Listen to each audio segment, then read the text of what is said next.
Okie dokie, a podcast for those addicted to the study of Scripture. Welcome, fellow addicts. This is your safe place to OD. Samuel! Here I am. What are we going to talk about today? Today we are talking about the Gospels. This is Gospels part 92. Last week we saw where the apostles were coming to Jesus after a big discourse that he had just gotten done with, and they were asking him, help us increase our faith. And then he went on a couple series of parables, first about having the faith like a grain of a mustard seed and being able to say to mulberry trees, uproot them, and they will obey you. And then he had another parable about a servant that's working for the master coming in from the field. And then the assumption is the master is going to expect the servant to go straight into serving him meal and dinner, and then the servant will be able to recline afterwards. And getting the sense that, and man, we had a very long discourse tension going on about duty versus reward in terms of the journey of faith and pursuing righteousness in your life. And you have the one side of it that Jesus was saying, it's not, the importance shouldn't be on how much faith that you have, rather what can you do with the measure of faith that you have right now, and opening our vision to see that we can do so much more even if our faith is small compared to trying to quantify it. And then at the same time, that humbling reminder that the primary motivation shouldn't be the reward. It should be showcasing God's characteristics on earth, because that's our duty. That's what we're called to. And the reward comes secondary to that. Very difficult, challenging topic. And we ended off moving into another section where Jesus is in Bethany, I think, and Lazarus has fallen ill, and Mary and Martha was coming to him wanting for him to intercede and do something, and he said that the glory of God is about to be revealed for whatever is happening to Lazarus coming up. Yeah, and now, just for clarity, Jesus wasn't in Bethany yet. He was off kind of trying to be alone and quiet and stay out of trouble. So they sent word to him to come to Bethany. So, Gotcha. yeah, and Lazarus is ill, and, all that. And then, there was, what Jesus say? This illness doesn't lead to death, but instead it's for the glory of God. We talked about how he said similar things before, but now we don't know the rest of the story. That's where we're picking up today, if you're ready. Oh, yeah. All right, we're in the book of John, chapter 11, verses 5 through 10. I'm sorry. You know what? We're going to do a shorter bit. Let's do verses 5 through 6. All right, it says this. Now Jesus loved Martha and her sister and Lazarus. So when he heard that Lazarus was ill, he stayed 2 days longer in the place where he was. Okay, so on one hand, John, he wants to try to bring a little clarification, because remember, we were questioning about who loved who and whatever was up there. So John's like, you know what? Jesus loves them all. He loves Martha, he loves Mary, he loves Lazarus. They're all special to him. So, okay, that's good. We got that. But then, when he hears that Lazarus is ill, we might think that we could easily guess what Jesus' response is going to be. We would think he stops whatever he's doing, he immediately goes to him, except that Samuel, as many around our neck of the woods might say, oh, no, he don't. He ain't going to go. Instead, and this is so weird that John writes this. He loved him so much, he stayed an extra couple of days where he was. And John writes that as if it makes perfect sense. Jesus loved them, so when he heard he was ill, he stayed over an extra couple days before going to see him. It's just weird, but it's setting up the story. right? We know what's happening here. Any comments or questions on that, Samuel? Seems like there shouldn't be, but whatever. Yeah. You good? Mm-hmm. All right. So let's go now to the next part. We're still in John chapter 11. Now we can read verses 7 through 10. Then, after this, he said to his disciples, "Let us go to Judea again." The disciples said to him, "Rabbi, the Jews were just now seeking to stone you. And are you going there again?" And Jesus answered, "Are there not 12 hours in the day? If anyone walks in the day, he does not stumble, because he sees the light of this world. But if anyone walks in the night, he stumbles, because the light is not in him." Clear as mud, Samuel? Muddy mess. Yeah, pretty much. So, all right, so a couple days have passed, and Jesus tells his little crew there that they're going back to Judea. Now remember, we just talked about this, Amy. John's gospel had just told us that they were across the Jordan, kind of where John the Baptist had been when he was baptizing at the first.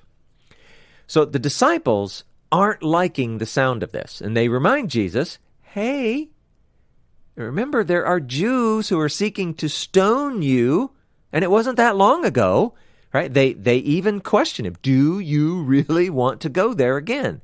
You really want to go now?" And so Jesus answers, except, I don't know, it seems kind of cryptic.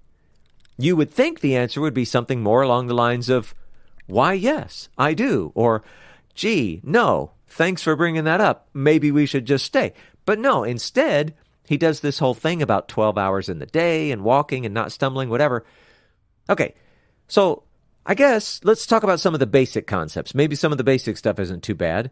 Samuel, day versus night, or light versus darkness. What do we usually think about day and light? Just in the simple general sense. What are day and light? They are... I mean, those are good things for our reality. Yeah, good. We think of that as good. We might even think of it as like, I don't know, associated with God or something because he's the light of the world. You know, that kind of stuff. Now, night and dark, we relate to evil. You know, the opposite of good, or maybe like the absence of God, or, you know, things like that. But what does Jesus mean here? Well, on one hand, we might just kind of imagine Jesus as being very in tune with God. And so therefore, he's making this decision, you know, in the light. He is in the bright light of day. So that's like saying he knows what he's doing because he's just kind of following God. Well, that's one possibility. That makes sense. Mm-hmm. On the other hand, we might also relate this to an earlier statement that Jesus made. This was also in the Gospel of John. Shouldn't be too much of a surprise. Samuel, why don't you even read it out loud? John chapter 9, verse 4. "We must work the works of him who sent me while it is day. Night is coming when no one can work." Yeah. Now, we've already talked about that. You could always kind of go back a few episodes in the podcast and see what we talked about there. But so we can kind of see that, I don't know, there's sort of a, this is the mission. We don't have time for these threats or bothers or, you know, whatever it might be. I mean, that's the kind of vibe that we see going on here. There's some sort of urgency to doing God's will while there is still time. And now, actually, Samuel, I'd like you to back up just one more verse. Read John chapter 9, verse 3. Jesus answered, "It was not that this man sinned or his parents, but that the works of God might be displayed in him." Whoa, now wait a second. What did he just say up in verse number 4? John 11:4. With Lazarus's illness? Yeah, the last half. It is for... Oh, yeah, it's for the glory of God, that the Son of God might be glorified through it. Yeah, doesn't that sound an awful lot like that the works of God might be displayed in him? Mm-hmm. And he starts talking about him who sent me, or we have to work while it's day, and right. So it's got this weird connection back to John chapter 9, the same sort of thinking, the same sort of attitude or vibe that's going on here. So that's kind of interesting. But for even for all of that, what's really going on? Well, it kind of seems like Jesus is saying this because he wants to calm the disciples' fears. And as we read on, it seems, this is kind of funny, it seems as though the disciples don't even know about what's going on with Lazarus yet. So first, he chooses to let them know that they are walking in the light, that they're not in danger of stumbling. And I guess maybe what we could say in relating it back to John 9 is we are still in that 12 hours of daylight that was available in this, day of the Son of Man. There was still light, but they had to work, while it was day. Night was coming when no one could work, but, well, it's still day. Of course, we talked about that. The night would come at, supposedly the death, resurrection, etc. Although that also was kind of weird. But anyway, we're not going to rehash that. You can go back and listen to that episode. So anyway, that's where we are in the story so far. I'm breaking it up into pieces so it doesn't get too overwhelming. Any comments or questions there, Samuel? Maybe some contextual questions, and it may just be my brain not working for this episode. But so back in chapter 11, verse 6, when it says he stayed 2 days longer in the place where he was, were you saying that was with Lazarus and Mary and Martha, or that was the place that he was at prior to going to Lazarus? Yeah, it was prior to going to see Lazarus. So he was out in, where did we say that was? Was it like Perea or someplace? Let's see. It was across the Jordan where John the Baptist had been baptizing at first. So he remained a couple days there. Okay, so that leads to 11 verse 7 when he says, let us go to Judea. Again, that general phrase of going to Judea is going in the direction to where Lazarus is at, right? Yes, Bethany is just a mile or two outside of Jerusalem. Okay. Yeah, this Bethany. Cool. There's more than one, why not create confusion? Right. Maybe the listeners got that without a problem, but I was struggling in the moment just to keep track of their travels, like where they started versus where they're going. But right. I think hopefully these questions will help because verse 11 kind of segues into those questions with what Jesus is about to say. Okay, yeah. So good. Yeah, and you know what? I'm glad you brought up those questions because you never know. I mean, I get in my head, everybody does this. You sort of, you get in your head and you know what you know and you think you remember what we've talked about or this or that or whatever. And sometimes you can just leave people lost. They're not seeing what's going on inside my head. So, maybe you did help some people out. Let's hope so. All right, so the next bit, we're continuing in John chapter 11. Now we're going to read verses 11 through 16. After saying these things, he said to them, our friend Lazarus has fallen asleep, but I go to awaken him. The disciples said to him, Lord, if he has fallen asleep, he will recover. Now, Jesus had spoken of his death, but they thought he meant taking rest in sleep. Then Jesus told them plainly, Lazarus has died. And for your sake, I'm glad that I was not there, so that you may believe. But let us go to him. So Thomas, called the twin, said to his fellow disciples, let us also go, that we may die with him. Oh, that John. Oh. Okay, so let's start walking our way through. Number one, let's keep this in mind. Jesus had just given them, I don't know, you might think of it as like some sort of spiritual or philosophical, or maybe it's a metaphorical reason for going. It's light. It's still day. There were 12 hours. We're not out of sunlight yet, so let's keep going. And now he moves on and he gives them the more practical reason. Their friend, which I guess kind of interesting, it's not just Jesus' friend. He calls him our friend. Lazarus has fallen asleep and Jesus must awaken him. Now, Samuel, have you ever heard of anyone talk about someone who's died being referred to as he sleeps, or he's fallen asleep, or something like that, using sleep as a metaphor for death? Yeah, I feel like the Apostle Paul in his letters and later in the New Testament, he uses that phrase a whole lot. Yeah. What do we do with pets? We put them to sleep. Yeah. So, super common metaphor for us, and guess what? It was the same for them.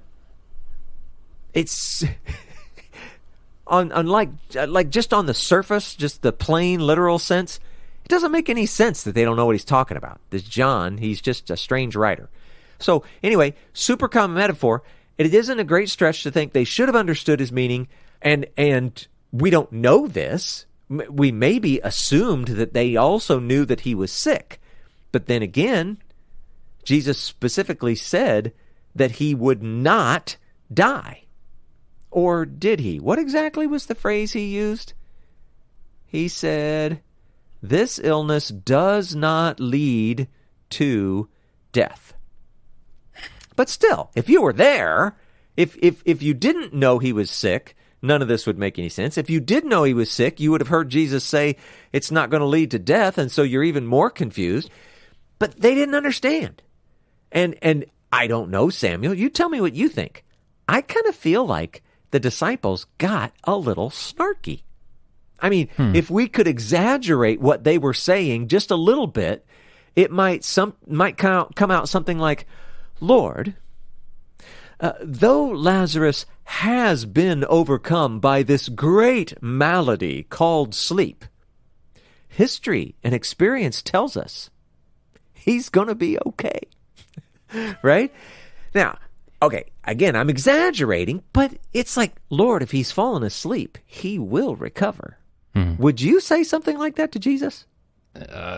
More than likely not. Yeah, it seems a little weird, right? Now, maybe I'm just overreading, kind of infusing them with attitudes that really aren't there. But, I mean, at the very least, you got to admit, maybe there's like a hint of teasing or something. Maybe that's just like, joking around kind of language. I don't know. But it's weird to see this interaction. But anyway, after they say that, I'm going to modernize this and say that Jesus gives them the emotionless emoji face. And he tells them plainly, Lazarus has died. But again, Samuel, what did it say? What did Jesus say about this sickness? It does not lead to death. Yeah. What's going on here? So Jesus adds that he's glad that he was with them, meaning the disciples, and not with Lazarus. Why? So that they might believe. Wait, Samuel? They don't believe yet? I mean, what? Thought they did. Yeah, isn't this weird? John, I don't know. He's just a strange writer. So, of course they believe. So then you got to figure, well, I don't know, maybe in some way they could believe, what's a word? More? Or maybe they could believe for something more? Or maybe they can believe something that they could not even imagine would be. I don't know. But Jesus says it's so they might believe. Now, if belief could be measured, I don't know, maybe it can. Well, then in some way, their belief is going to increase. Sounds like a good thing, but again, John's just throwing all this stuff in there, all kind of mixed up together, don't exactly know what he means. And so maybe, I don't know, just maybe, this specific belief he's referring to is something like what we saw back in John chapter 8, verse 51. And Samuel, I marked just a portion of that, if you could read that. If anyone keeps my word, he will never see death. Okay, so maybe this is, trying to help them understand, see, you can actually believe what it was I said about that right there. Or, we're going to have to look ahead a little bit, but it's coming up. We also might look at what he's going to say to Martha coming up in just in verses 25 and 26, coming up in John 11. Why don't you read that little snippet, Samuel? He who believes in me will live even if he dies. Yeah. And so maybe they're going to be able to believe that for themselves, right? So we don't exactly know, but Jesus has got to have a point here somewhere, and John has to have a point by telling us whatever he's telling. Anyway, as if, this whole little situation was actually up for some sort of debate, which it wasn't. Jesus concludes with, I don't know if you want to call it a command or an invitation or whatever, but basically just says, you know what? Let us go to him. Let's do this thing. Now, here's something amazing, Samuel. Thomas speaks. What do we know about Thomas? What is his famous name? Doubting Thomas. Doubting Thomas. We don't hear from him very often. And oddly enough, right here in this moment, he shows some passion, some excitement, something, and he kind of makes, I don't know.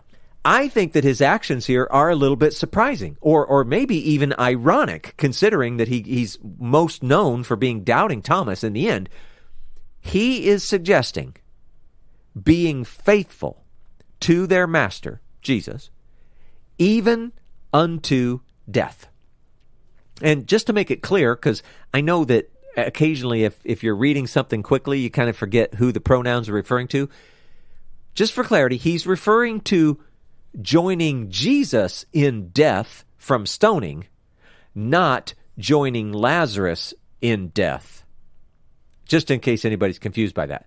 And more than a few have gotten a little tripped up because of the way the text flows, but it's just, just to say it out loud, it's referring back to verse 8.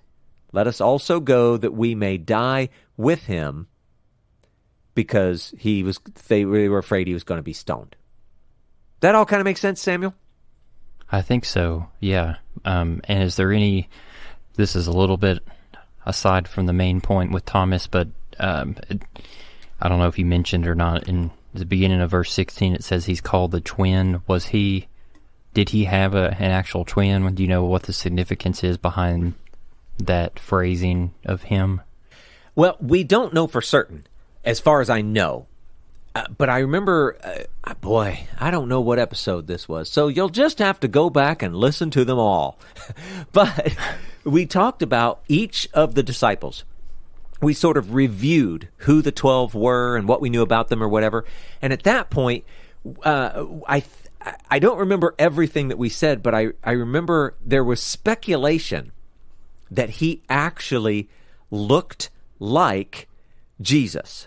Now, other speculation said, no, he just looked like one of the other disciples, not Jesus himself. But some thought, nope, he actually looked like Jesus.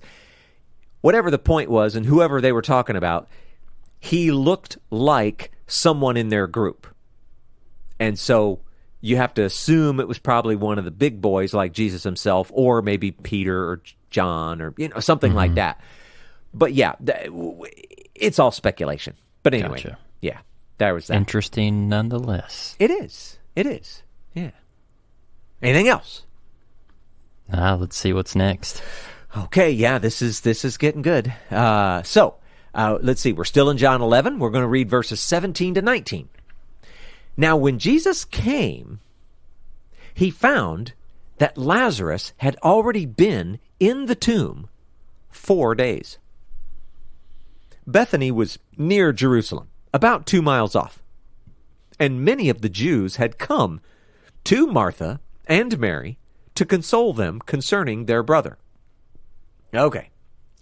So, you can picture this story in your head. Jesus and the disciples, they arrive in Bethany, which is really close to Jerusalem. They're probably a little nervous. And then they find out that Lazarus has been dead in the tomb for 4 days.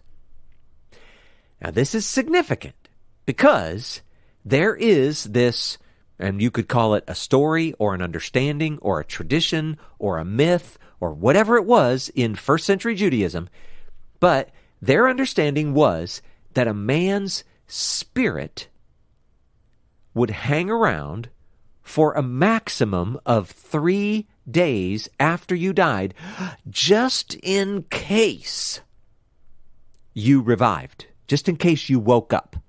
Now, I don't think we're supposed to take that too literally or, any of that kind of stuff. It's just a way of expressing, look, there's dead, and then there's like dead.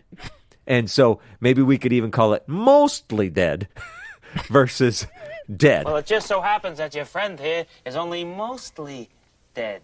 There's a big difference between mostly dead and all dead. Please open his mouth. But the point is, after 3 days, there was zero hope that anyone could ever be revived because you're already decomposing.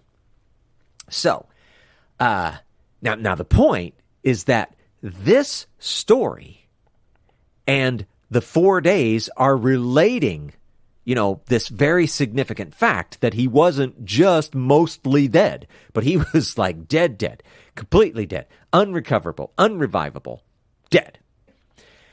And then John reminds us that they're in Bethany. It's only a couple miles from Jerusalem. And on one hand, this represents real danger. Jews who want to stone him are nearby. And on the other hand, it helps us get the mental image that there would likely be many people joining into the mourning, just because they're near a high population center. Now, in fact, many Jews that are here joining in the mourning are from Jerusalem. And so, I don't know, us as the reader, I guess we're hopeful that they're not any of the ones who actually want to stone Jesus. But we don't know that. But again, this is going to play into the story so we understand how there could be, something crowd-like coming up. I've even I read some stories, and we may talk about this more in the study, I'm not sure. There's reason to suspect that Lazarus may have been a fairly prominent man. And so that also adds to the, man, there are just a lot of people showing up, for the morning. But anyway, any questions there? Not any questions other than that detail that you pointed out here about the amount of people being present with this situation going down with Lazarus. It might be similar to the story when Jesus, the father comes to Jesus saying that his daughter that had fallen ill, and whenever they got to the house, had already died, and there were people outside wailing and mourning, and we had talked about the detail that, like in Jewish culture, in Judaism, you had in some ways professional mourners that would come and assist the family in creating a space for you to healthily practice your grief. And so it might have been present here with Lazarus as well. Yeah, very, very true. Yeah, and just to further your reminder, it sounds so weird to us, but rather than thinking of it as, just like acting or some sort of, weirdness, goofiness, it actually was assisting in really getting the grieving process rolling, right? Because it's good for us to grieve, get that over with. So yeah, good call, Samuel. Good memory. All right. Well, then let's keep going. Still in chapter 11, we're going to read verses 20 through 27. All right, now we got a big part of the story. Here we go. So when Martha heard that Jesus was coming, she went and met him, but Mary remained seated in the house. Martha said to Jesus, "Lord, if you had been here, my brother would not have died. But even now, I know that whatever you ask from God, God will give you." Jesus said to her, "Your brother will rise again." And Martha said to him, "I know that he will rise again in the resurrection on the last day." And Jesus said to her, "I am the resurrection and the life. Whoever believes in me, though he die, yet shall he live. And everyone who lives and believes in me shall never die. Do you believe this?" And she said to him, "Yes, Lord, I believe that you are the Christ, the Son of God, who is coming into the world."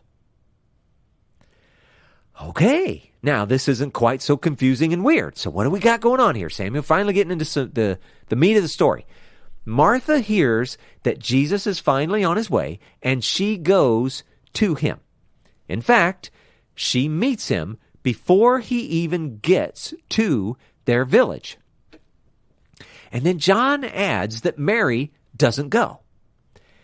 And, it's a time of mourning, etc. We might imagine, I don't know, any number of reasons that she does not go.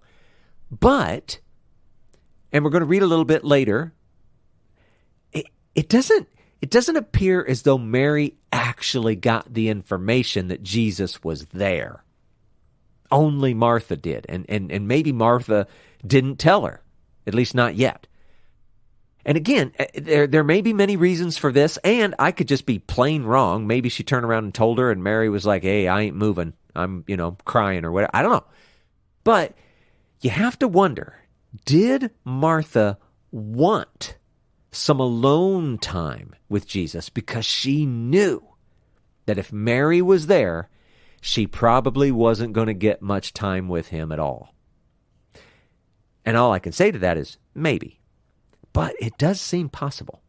Some, I would bet, would put their money on, yeah, that's probably what she was doing. But who knows? Now, Martha... It could be just really quickly that Martha was practicing repentance from the last encounter that we had with her and Mary, that she kind of dropped the ball when Jesus was visiting them, and she learned her lesson. Is like, I'm not going to waste another opportunity with this master again. And like, that's why, it kind of feels like a redemption story almost for her character arc in this story. And that's a great point. We're actually going to talk about that a little more in a few minutes. So that's good. So what we do know, and again, a couple of these other things, we're just trying to figure out, okay, what's going on? Why is who acting what way, whatever. Well, what we do know is that Martha does take advantage of her time with Jesus. And what's cool about it is that she displays great faith and great understanding and great boldness. And so she voices her regret that he was not there sooner, that Jesus didn't come sooner. She'd heard the stories about him, healing others or raising others from the dead. She'd heard the stories and she believed. I'm sorry, that's kind of jumping ahead, isn't it? She'd heard the stories about him healing other people, not necessarily raising them from the dead. And so her first thought is, if he had been here sooner, he could have healed Lazarus. But she believed for even more than that, or she hoped for even more than that. And she'd heard other stories, and maybe now's when I should say she'd probably heard the stories about him raising others from the dead. But her thing is, God would do anything for you. And you never know. She may have had in mind that widow's son that Jesus had brought back to life. That's one of them, right? You mentioned the other one with the daughter. But listen to how weird this is, Samuel. She shows this great faith. But even now, I know that whatever you ask from God, God will give you. It almost sounds like she thinks he could raise him from the dead. But then when Jesus says, hey, he's going to rise again, well, then she I don't know, it's like she takes a detour. Yeah, I know that he'll rise up in the last day. It's very strange. So anyway, you might think that this was really, really good news, but somehow Martha, I don't know, it's like she understood him differently, or maybe what we think we hear her saying, she wasn't really saying. I don't know. She thought Jesus was referring to, the resurrection, like the big thing at the end. And though that is some good news, it wasn't exactly, I'm sure, what she had in mind, because she just lost her brother. So, I don't know, she may have been feeling a little disappointed, and yet still she shows faith in the big story. And I think it's just so important to point out. We now see that Martha, she wasn't just busy working all the time.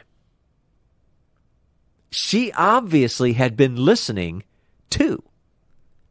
She didn't act like Mary did, just sitting at his feet. But she was an eager student all the same. And I just think it's important that we see that. This is like lessons learned in hindsight. We would never know this about Martha from the first story, but now we see her, and it's like, oh, maybe some of that stuff did get through. So anyway, Jesus presses the whole thing a little bit further, and this is kind of cool. He says that he is the resurrection and the life. She had just said, oh, I know, he'll rise again in the resurrection. But Jesus says, no, I am the resurrection. I am life. Regardless of time. In the future, yeah, but now also, which we'll get to see. Martha believes in the coming resurrection, but does she believe that Jesus is the one that is actually going to make that happen? Or that it will only happen through him? That he is the actual power or source behind it? And I would just like to say, she knocks it out of the park. I mean, she may as well have been standing at home plate, pointing to the center field flag before she hit that one. Samuel, do you know what I'm referring to there? That's Babe Ruth, right? Babe Ruth, yeah! I wasn't sure if I'd get you with that one or not. So, yeah, she knocks it out of the park with, you are the Christ. And you know what? I don't know everybody's life history, but if you've ever been in churches, you have probably heard countless sermons where Martha is basically treated poorly. Mm-hmm. And reading this, we need to give her a little bit of respect. Just remember how we've done that with Peter? People always make fun of Peter, but he's pretty stinking awesome. You know what? Mm-hmm. Martha, yeah, we can find things to kind of bust her chops a little bit, but, you need to come back around and realize who she is in the whole story. She deserves a little respect. Yeah. Now, just to kind of say it out loud, I don't know how well we have done in keeping track of the I am statements in John. I think we started out really well, and then I'm not sure if it's just been a while since he said one or we forgot to mention him. But so far, we've seen I am he, meaning I am the Messiah. I am the bread of life. Before Abraham was, I am. I am the light of the world. I am the gate. I am the good shepherd. And now I am the resurrection and the life. So there you go. Just wanted to mention those while we were here. Yeah, I'm really glad that you gave space for us to give some props, kudos to Martha, because in some ways, by this point in the story, I mean, don't want to assume too much, but if we're treating what she was displaying here as if she has learned some things about her response when in the presence of someone of great wisdom in the Torah and God and life like Jesus was, in addition to, like, you would think that she would maintain the characteristics that she had previously of being a radical servant, displaying high levels of hospitality that God prioritizes, has shown all the way back in the Torah. That I mean, in some ways, it's like you got the perfect mix of both in Martha. Yeah. Like, by this point in the story, not to take away from Mary at all, but it's just like maybe we should start this new narrative, within the quote unquote church, to be like, actually, maybe we should be more like Martha, like by the end of her story, because she was like the hands and feet of God, and she was a disciple and following and learning too. Yeah. I think, obviously they're both good examples in their own way. It's just, my goodness, give Martha a little bit of love too. Yeah. So anyway, anything else? And I'm not saying this to, I guess, get an answer to the question. Maybe I'm just posing these thoughts before we go into the next section, because they're all kind of swirling around. So, like, at the very beginning, when we were in verse 4, Jesus was saying, we talked about it before, the illness doesn't lead to death, it's for the glory of God. And then that very interesting detail about he loved Mary, Martha, and Lazarus a lot, and when he heard that he was ill, he stayed longer. And then the next section, he's like, this is to the disciples, like, this is going to be done so that you may believe. And so they're just, part of me's wondering, as we're getting to the big reveal, like, did Jesus have an intentional hand in any of this? Like, did he foreknow that it would be better for Lazarus to die rather than coming immediately to his aid?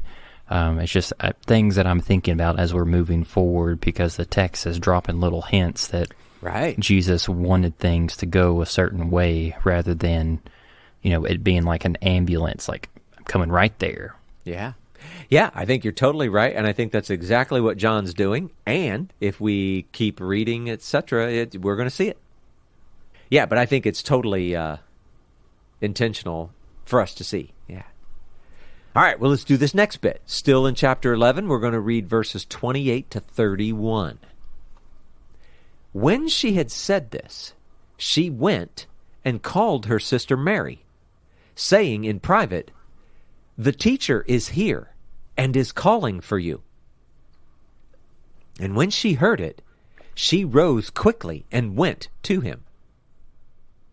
Now, Jesus had not yet come into the village, but was still in the place where Martha had met him. When the Jews who were with her in the house, consoling her, saw Mary rise quickly and go out, they followed her, supposing that she was going to the tomb to weep there.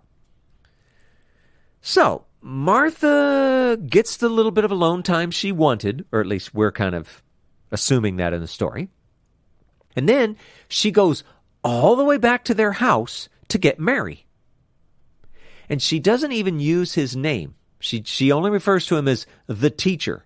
But as soon as Mary knows Jesus is nearby or on his way or whatever, she also goes out to meet him. Now, we're going to see later that Martha came back too. So in a way, it's like Martha goes out to see Jesus, back to the house, out to see Jesus, right? So she's doing some walking right here. She probably did 5,000 steps that day, right? So, side note, just notice the little difference, because you were talking about, Mary and Martha. Martha went. Mary rose quickly and went. So, John, I think, wants us to see Mary still has that little something extra for the teacher, right? I don't know. I think he was partial to Mary. I'm that could be Team true. Martha. Yeah. Well, you could be right. It could be that John was partial to Mary. Yeah, it's an interesting point. So Martha goes, she speaks to Mary in private, and then all of the Jews who were at the house, they know nothing about Jesus' imminent arrival. They were there as part of the cultural mourning process. Now, just a little more interesting information. Even modern Judaism has continued the tradition. You may even have heard this phrase, sitting Shiva, right? It's a 7-day period following burial. Now, in Jesus' day, the first few days, call it 3 days, were pretty intense. And, as you mentioned before, Samuel, they may even have included professional mourners. But then, things, calmed down a bit, but it's still a time of mourning. Like furnishings in the home are overturned. So there's no place to sit. You have to sit on the floor. The mourners, they didn't even bathe during this time. They didn't study. They didn't work. Anything. I mean, it was a, I don't know, kind of sort of almost like a weird form of Sabbath. I mean, not really. Nobody's ever called it that. But I'm just saying they didn't do anything. And the visitors weren't expected to be sharing, words of wisdom and comfort and all that stuff that we try to do in America, right? In fact, it was maybe even a little more like, you really just shouldn't talk unless you're spoken to. You come in, be present, but just don't say anything. Being present is enough. Chatty Cathy wouldn't be appreciated, right? Listening is preferred to over talking. So there may have been some, joining in with like the crying and, those kinds of things. And you probably had some who were present, maybe not even so much to participate in the mourning, but to actually take care of the mourners with food and drink and, listening or whatever it might be. And then it could also be, like we see exactly in this story right here, it could be that they stay with them wherever they go. So if they're going to run off to the grave or to the tomb, they're going to follow them just to be with them. They stay with them because being there is better than not being there. So anyway, kind of get that picture in your head. And now thinking about the interaction between Jesus and Martha and Mary and the fact that Jesus is outside the village, all together, you kind of get the idea that there's, some sense of secrecy about this whole thing. Now, maybe it's as simple as, hey, remember Jesus, he was under threat of stoning. Or, I don't know, it could be anything else. But whatever the reasoning, didn't really matter, not to Mary anyway. She flew out of the house and inadvertently brought everyone with her. And this, I think, is a great example, and I don't mean this as a cut down. I think it's a great example of thinking with your heart and not your head. And then, come on. Can you blame her? Samuel, as I was literally studying this and writing my notes, I had this I don't know what you want to call it, like aha moment. I think that Mary and Martha may have actually been the original inspiration for Jane Austen's Sense and Sensibility. What do you think of that? Mama Kim and Hannah Banana would be very proud of you right now. Yeah. Martha would be sense, and Mary would be sensibility. And those terms aren't exactly the way we use them in modern English. But yeah, it's amazing. That's still cool. Comments or questions on this little bit? Yeah, this concept of sitting Shiva, you mentioned it's practiced currently in modern Judaism, but we see it in the text, like in the biblical text, like arguably, like scholars argue that Job is one of the oldest written books in the Hebrew Bible, and we see that. So the section where it's mentioned is Job chapter 2, verses 11 through 13. I'm just going to read a couple little snippets because it says exactly what you just described, what would have been happening in the home of Mary and Martha. So Job 2:11, when Job's three friends, Eliphaz the Temanite, Bildad the Shuhite, and Zophar the Naamathite, heard about all the troubles that had come upon him, they set out from their homes and met together by agreement to go and sympathize with him and comfort him. I'll just read, this isn't very long. Verse 12, when they saw him from a distance, they could hardly recognize him. They began to weep aloud, and they tore their robes and sprinkled dust on their heads. Verse 13 is the key. Then they sat on the ground with him for 7 days and 7 nights. No one said a word to him because they saw how great his suffering was. So right there is the origins of sitting Shiva. That's it. Yeah. And that, oh boy, that is a great picture. And, you know, the only reason I felt like it was worth talking about, you know, in this section right here while we're studying is because I don't know about you, and everybody's different, so maybe this stuff doesn't bother you at all. But when I have someone who is in any way close to me that has died, and, you know, you want to go to, like down here where we are, they have not just funerals, but they also have viewings, that kind of stuff. But people go, and it's customary that, you know, you kind of greet the people who are mourning, and, you know, you say something encouraging or hopeful or loving, or I mean, I don't know. Everybody does something different, but it's almost like you feel like you have to be able to say something that's going to be comforting or something. And it's so funny because it is the exact opposite of what they do here. Mm-hmm. And honestly, I really appreciate what they did, what they do in Judaism, because it would be so much easier to just show up and just, you know what? I am just going to sit here, and I don't have to think of anything awesome to say. I don't have to worry that something might pop out of my mouth that actually makes it worse. So I don't know. It's just a neat image to get in your head and just recognize, again, we are reading, we are talking about, this is a different time and a different place and a different culture. And it's important to read with that in mind. Yeah, and it's good that you brought it up too, because again, this is another example of the weight that Jesus' presence brought to his culture.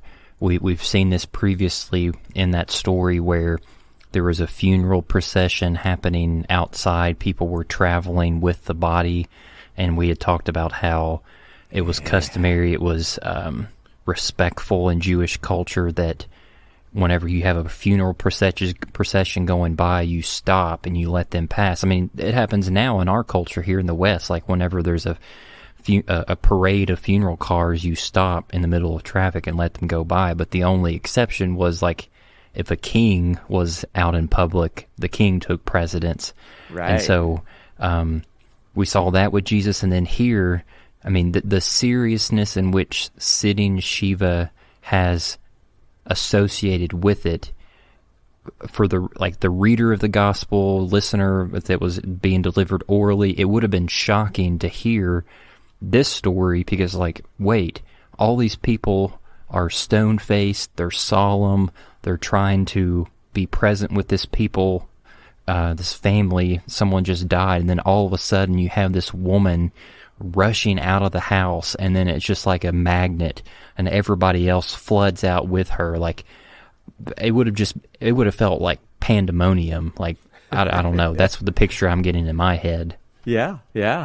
It is. It's funny. And side note, remember that there were certain times and places when not only did you have to get out of the way of the funeral procession, but then you were to join in. Oh, yeah. I forget. Yep. Crazy. Nobody in modern America could do that because we're all too busy.